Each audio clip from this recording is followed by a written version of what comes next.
Looking forward to this weekend. Pack the Mac is always exciting for our players. Big Ten Network game against, if not the best team in the country right there. They were in the national championship last year, and we were fortunate enough to knock them off in penalty kicks in the Big Ten championship. So I'm sure they're going to be loaded for bear and a great program. And I know our guys are excited to be back at McClyman and looking forward to a great test on Sunday.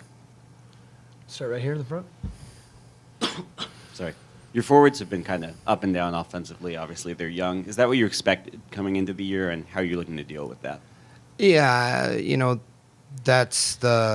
we lost some key pieces up the field. I think everybody knows that. Young guys, it takes a while for them to realize, how to score a goal at this level. Andrew Akindelli's gotten a couple for us.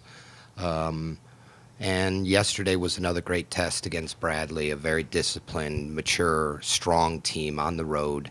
And we created a few opportunities, probably not as many as we needed to. There's also, it's a battle going on. We've got a lot of young attacking players, and sifting through what the best mix of those guys are and who's going to be where, that's all part of it. And actually going into the Bradley game after the SIU game, we had been splitting time between probably 5 or 6 different attackers. And I said to him, right or wrong, it's time to settle in. Guys need to not be looking up at the score clock to see, it's 20 minutes in, I'm going to get substituted here. So we stuck with 2 front runners for basically the whole first half yesterday. We only used 4 different guys up top rather than 5, 6, even 7, I think, in one of our games. So we're sifting through it, and we assumed that was going to be the case. We'd like to have a little better record right now than 2-3-1. We felt maybe the Fordham game, maybe we could have gotten a tie out of that or even a win, and they were an excellent program. A bit of an anomaly, I felt. We lost 3-0 at SIUE. On Friday, we played, a good away game. We gave up kind of strange set-piece goals, crazy conditions with all the rain and things like that. And then we gifted them a counterattack, and the last goal was in the 89th minute, so I don't really worry about that one. You're chasing the game. So those are tough lessons that a team has to learn, and I think the bounce back to play against the Bradley team that was undefeated at their place, and it was a battle. It was, I call it Region 2, but Midwestern Soccer, Missouri Valley Conference, it was a men's game. And some of our young guys really stood up to the challenge, which was great to see.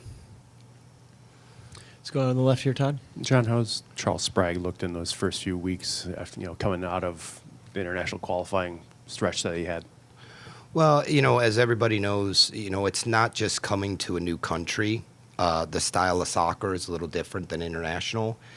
Then you have to get classes and do international SOAR, and remember that he's a student athlete. He didn't just join the team and it's soccer only.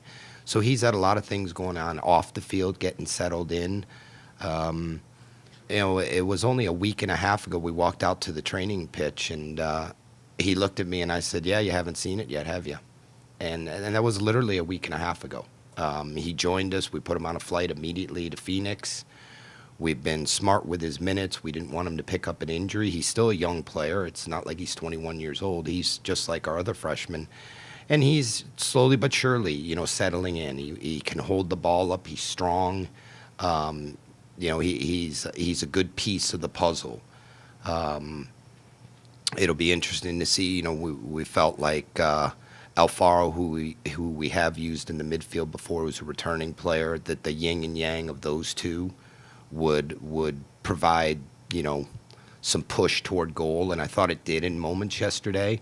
Now it's really getting razor sharp. We have a few days of training here. We don't have a midweek game, getting ready for this Indiana match, first Big Ten game of the year. Brian, in the back. So, John, you've got one senior. So you knew you had a young group, an experienced group coming back. So how patient are you with this process? Probably as patient as any coach could be. Yeah, we have one senior. Not only did we lose some very good attackers, we unfortunately, Elon Koenig, who was a really strong defender for us last year, suffered an ACL injury. this summer, so that changed our back line, which we thought was going to be 3 returning players. Now it went down to 2. So there's a lot of guys learning on the job.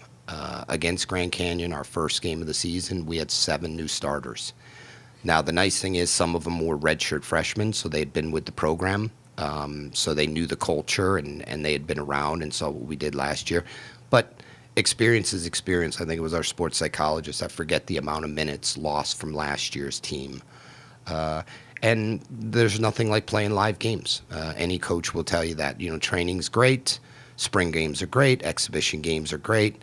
It's when you have to go to battle against other teams that you start to really realize what your strengths are as a player, what maybe your weaknesses are, and can you hide them, and how do you fit into the general picture of what a soccer team needs to look at, because it has to be the sum of the parts. It's not an individual game. It's 11 guys working together, and we're moving in a good direction. As I said, you know, there's been one goal probably against SIUE that I didn't think the effort was there. Other than that, I've been pretty pleased, and it just takes time. It takes time to build a good soccer team, and we knew it. We've been through this before in 2 different cycles here now over 8 years, and we'll continue to just get after it with this group. Back on the left here. Do you get the sense the players buy into that they're along for that? You know what it's going to take, that it's going to be a process, and that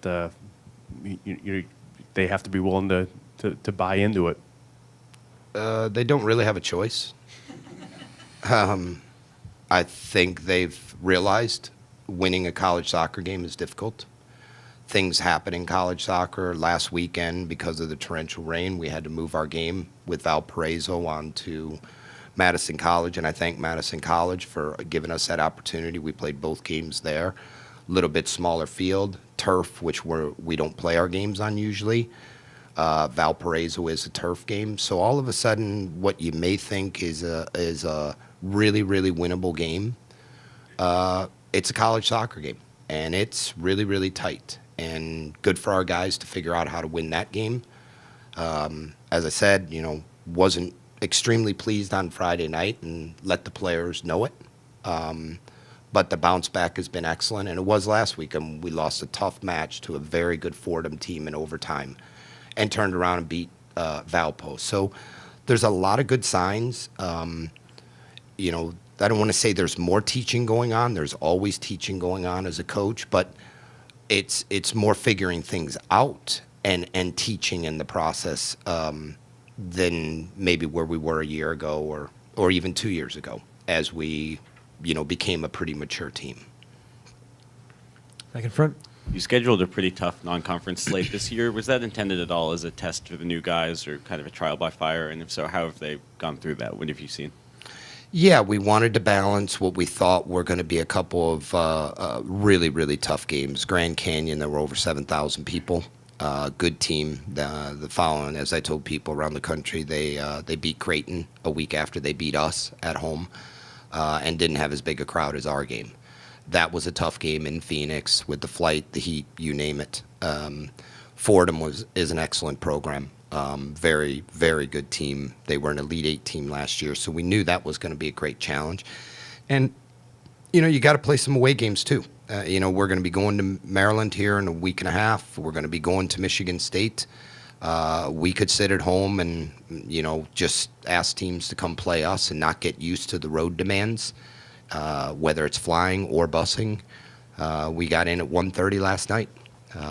Giving the guys a couple days off, the majority of the team, we've been going hard for a month. I think it's very important to get fresh mentally as much as physically. I don't want to see those guys around Camp Randall for the next 2 days. And then we'll start prepping for this Indiana game, which that'll be a marker of where we are and what works against an elite team in this country.